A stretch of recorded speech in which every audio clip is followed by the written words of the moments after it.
বন্ধ কারখানায় emergency duty বন্ধের নোটিশ ঝোলালো কারখানা কর্তৃপক্ষ। শুক্রবার এই নোটিশ ঝুলিয়ে দেয় কারখানা কর্তৃপক্ষ। একে একে বন্ধ হয়ে গেল এলাকার সব কলকারখানা। হতাশ হুগলির বাঁশবেড়িয়ার শ্রমিকেরা। বাঁশবেড়িয়াতে বন্ধ কারখানায় এমার্জেন্সি ডিউটি বন্ধের নোটিশ। শুক্রবার রাতে বাঁশবেড়িয়া স্পান পাইপ কারখানার গেটে ব্ল্যাকআউটের নোটিশ দেয় মিল কর্তৃপক্ষ। বর্তমানে কারখানা বন্ধ থাকলেও এমার্জেন্সি ডিউটি চলত। ইলেকট্রিক ও জল পরিষেবা সহ বিভিন্ন জরুরি বিভাগে মোট ৩০ জন কাজ করতেন। কাজ বন্ধের খবর চাউর হতেই শ্রমিকদের মধ্যে ক্ষোভ সৃষ্টি হয়। কারখানার গেটের সামনে তারা বিক্ষোভ দেখান। তাদের দাবি নতুন করে কারখানা খুলুক, না হলে আগামী দিনে বড়সড় আন্দোলনের পথের দিকে এগোবে শ্রমিকরা। কারখানা শ্রমিক শঙ্কু বিশ্বাস বলেন, কারখানা বন্ধ হলে কতটা সমস্যার মধ্যে পড়তে হবে তা শ্রমিকরা বোঝেন। আমরা চাই দ্রুত এই কারখানা চালু হোক। আমরা যারা শ্রমিক তারা শ্রমিকের মর্ম বুঝি। হ্যাঁ, আগামী দিন এই কারখানা যেন খুলুক।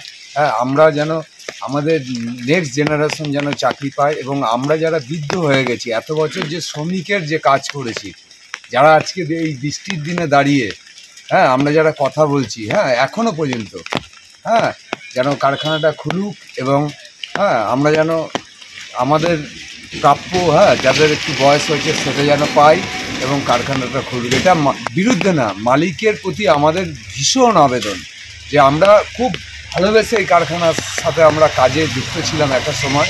হুগলি জেলার বাঁশবেড়িয়া শহর একসময় শিল্পাঞ্চল নামে পরিচিত ছিল। বর্তমানে সব কলকারখানাই বন্ধ। বাঁশবেড়িয়া পেপার মিল বহু বছর আগে বন্ধ হয়েছে। ওখানে তৈরি হয়েছে একটি পাইপের ফ্যাক্টরি। এর পাশে রয়েছে কেশরাম স্পান পাইপ কারখানা। যদিও 2008 সালে 1 মে কারখানা বন্ধ হয়ে যায়। এখানে স্থায়ী অস্থায়ী মিলিয়ে প্রায় 2000 শ্রমিক কাজ করতেন। উইন্ডো গ্লাস কারখানা 2000 সাল থেকে বন্ধ হয়ে গিয়েছে। 1000-এরও বেশি শ্রমিক কাজ করতেন ওখানে। কাঁচ তৈরি হতো। বিশ্বের মধ্যে সর্বপ্রথম টায়ার ফ্যাক্টরি বাঁশবেড়িয়ার ডানলপে, সেটিও বন্ধ হয়ে পড়ে রয়েছে বহু বছর। এখানেও হাজার হাজার শ্রমিক কাজ করতেন। তারপরেও অনেক জল গড়িয়েছে, কিন্তু কাজের কাজ কিছুই হয়নি। এলাকায় বেকারের সমস্যা যেমন বেড়েছে, তেমনি ব্যবসার অবস্থাও খারাপ হয়েছে। এইটা আমাদের কারখানা 2008 সালে বন্ধ হলো। তো আমরা ইমার্জেন্সি সার্ভিসে 20-30 জন মতন কাজ করছিলাম। আজকে হঠাৎ গেটে নোটিশ করে দিল ওই কাল থেকে, আর পুরো কারখানা অন্ধকার পড়ে আছে, লুট হয়ে যায়, অ্যাক্সিডেন্ট হয়, কেউ দেখনে আলা নেই। কাল থেকে সবই বন্ধ। তো আর আমরাও বেকার। কত বছর ধরে কাজ করছেন? আমি 22 বছর হয়ে গেছে। কি করবেন তাহলে এখন এই বয়সে এখন দেখি কি হয়। আমি তো কাজই চাইবো, আর কারখানা হয় যদি কিছু। বাসিন্দাদের একটাই দাবি, এলাকার বন্ধ কারখানাগুলি আগের মতো খুলে যাক। যন্ত্রের শব্দে মুখরিত হয়ে উঠুক বাঁশবেড়িয়া। আমি এই কারখানারই শ্রমিক, বন্ধ কারখানার শ্রমিক। 2008 সালে কারখানাটা বন্ধ হয়ে যায়। বিগত 16 বছর হয়ে গেল কারখানা বন্ধ। কিন্তু কারখানা বন্ধর পরে এমার্জেন্সি ডিপার্টমেন্টগুলি কোম্পানি চালু রেখেছিলেন। পাম্প, ইলেকট্রিক, মানে এখানে সিকিউরিটি এবং ইলেকট্রিক ডিপার্টমেন্ট মিলে 30 জন লেবার আছেন। আজকে হঠাৎ একটা খবর পেলাম, এমার্জেন্সি ডিপার্টমেন্টে একটা নোটিশ দিয়েছে রাত 12টার সময়, তাদেরকেও গেটের বাইরে করে দেওয়া হলো। এরা যাবে কোথায়? এটা তো এখানে 2-3টে ইউনিয়ন আছে, তাদের সাথে আলোচনার মাধ্যমে এটা করতে পারতো। রাতের অন্ধকারে নোটিশ দিয়ে এদেরকে বেকার করে দিল। আজকে এদের বয়স হয়েছে, এরা কাজটা করবে কোথায়?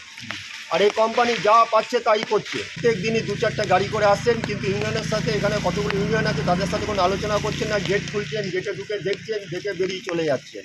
তারপরে হঠাৎ আজকে সকালবেলায় খবর পেলাম এখানে একটা নোটিশ মেরেছে, যারা এমার্জেন্সি ডিপার্টমেন্টে কাজ করতেন তারা আজকেই লাস্ট কাজ, কালকে থেকে এরা কারখানার ভিতর ঢুকতে পারবেন।